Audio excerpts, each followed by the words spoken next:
Welcome to Vanajamani kitchen. இன்னைக்கு நம்ம சேனல்ல பிரெட் மஞ்சூரியன் செய்ய போறேன். அதுக்கு பிரெட் எடுத்து வச்சிருக்கேன். இந்த 4 ஓரத்தையும் கட் பண்ணிடணும். எல்லா பிரெட்டையும் இது போல 4 ஓரமும் கட் பண்ணி எடுத்து வச்சுக்கணும்.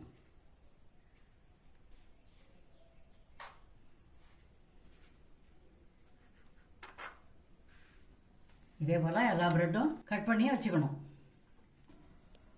இந்த பிரெட்டை தண்ணியில் நனைச்சி அப்படியே எடுத்து புழிஞ்சிக்கணும். புழிஞ்சி இந்த பவுலில் போட்டுக்கலாம்.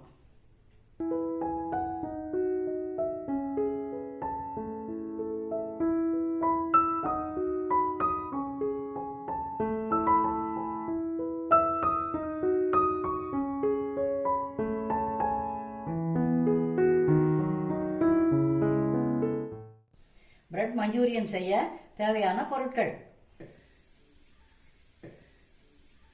பிரெட் மஞ்சூரியன் எப்படி செய்யறதுன்னு பார்க்கலாம் வாங்க. பிரெட்டை நனைச்சி புழிஞ்சி வச்சிருக்கேன். அதில் ஒரு பெரிய வெங்காயம் பொடியாக அரிஞ்சு கலந்துக்கிறோம். கொஞ்சம் கேரட் அதையும் துருவிக்கிறோம். கொஞ்சம் கோஸு அதையும் துருவி போட்டுக்கணும். ஒரே ஒரு பச்சை மிளகாய் பொடியாக அரிஞ்சது அதையும் சேர்த்துக்கிறேன். தேவையான அளவு உப்பு, 1 ஸ்பூன் இஞ்சி பூண்டு விழுது, டொமேட்டோ சாஸ் 2 ஸ்பூன் போட்டுக்கிறேன். கிரீன் சில்லி சாஸ் 2 ஸ்பூன் போட்டுக்கிறேன். சோயா சாஸ் 1 ஸ்பூன் போட்டுக்கிறேன். இது எல்லாத்தையும் போட்டு நல்லா பிசைஞ்சி குண்டு குண்டாக உருட்டிக்கணும். பிரெட்டு கூட நம்ம போட்ட எல்லா பொருளையும் கலந்து பிசைஞ்சிக்கணும். தண்ணியே சேர்க்கக்கூடாது, வடை மாவு பதத்துக்கு வந்துடும். எல்லாத்தையும் நல்லா சேர்த்து அழுத்தி பிசைஞ்சிக்கணும். பிசைஞ்சது போதும். சின்ன சின்ன பாலாக உருட்டி எண்ணெயில் போட்டு பொரிச்சிக்கலாம். ஸ்டவ் ஏற்றிட்டேன். வானல்ல எண்ணெய் காயுது. சின்ன சின்ன பாலாக உருட்டி போட்டுக்கலாம். எண்ணெய் காய்ஞ்சதும் மீடியம் ஃப்ளேமில் வச்சு பொரிச்சு எடுத்துக்கணும். இதே போல் சின்ன சின்ன பாலாக எல்லா மாவையும் உருட்டி போட்டு பொரிச்சு எடுத்துக்கணும். உடனே திருப்பக்கூடாது. ஒரு 2 நிமிஷம் ஆனதும் திருப்பலாம். இப்போ திருப்பி விட்டுக்கலாம்.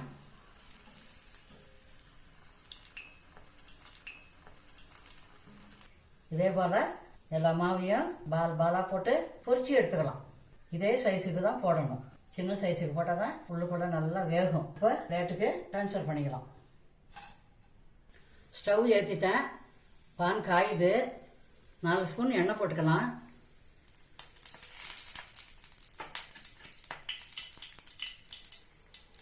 எண்ணெய் காயட்டும். ஒரு துண்டு இஞ்சி பொடியாக அரிஞ்சு வச்சுருக்கேன், அதையும் சேர்த்துக்கலாம்.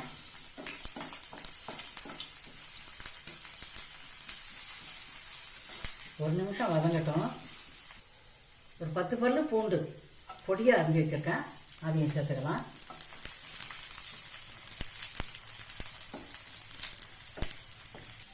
ரெண்டு பச்சை மிளகாய் பொடியாக அரிஞ்சு வச்சுருக்கேன், அதையும் சேர்த்துக்கிறேன். இது எல்லாமே வதங்க உப்பு சேர்த்துக்கிறேன்.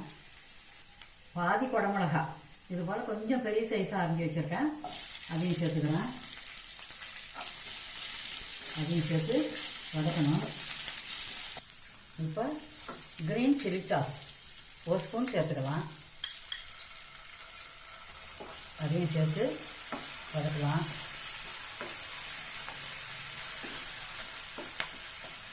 ஒரு நிமிஷம் வதங்கட்டும். குடமிளகாய் அதிகம் வதங்கணும்னு அவசியம் இல்லை, வதங்கினது போதும். இப்போ சோயா சாஸ் 1 ஸ்பூன் ஊற்றிக்கிறேன், அதையும் வதக்குவோம். இப்போ காஷ்மீர் மிளகாத்தூள் 1 ஸ்பூன் சேர்த்துக்கிறேன்.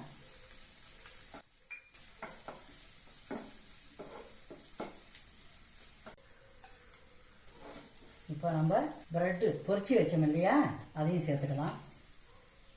அதையும் சேர்த்து லேசாக கலந்து கொடுக்கணும். இப்போ தீயை மீடியம் ஃப்ளேமில் வச்சுருக்கேன். இந்த பால் உடையாமல் லேசாக கலந்து கொடுக்கணும். வதங்கினது போதும். இப்போ கொஞ்சம் ஸ்ப்ரிங் ஆனியன் சேர்த்துக்கலாம். சேர்த்துட்டு ஒரு வதக்கலாம். பிரெட் மஞ்சூரியன் ரெடி ஆகிடுது. பிளேட்டுக்கு ட்ரான்ஸ்ஃபர் பண்ணிக்கலாம். சுவையான பிரெட் மஞ்சூரியன் ரெடி ஆகிடுது. பிரெட்டு சாப்பிடாத குழந்தைங்க கூட இது போல் செய்து கொடுத்தா சாப்பிட்ருவாங்க. குழந்தைங்கலேருந்து பெரியவங்க வரைக்கும் விரும்பி சாப்பிடக்கூடியது இது. நீங்களும் இது போல் வீட்டில் செய்து பாருங்கள். எப்படி இருந்துச்சுன்னு கமெண்ட்டில் சொல்லுங்கள். இந்த வீடியோ உங்களுக்கு பிடிச்சிருந்தா லைக் பண்ணுங்கள், கமெண்ட் பண்ணுங்கள், ஷேர் பண்ணுங்கள். சுவையான பிரெட் மஞ்சூரியன் செய்து சந்தோஷமாக சாப்பிடுங்க. தேங்க்யூ.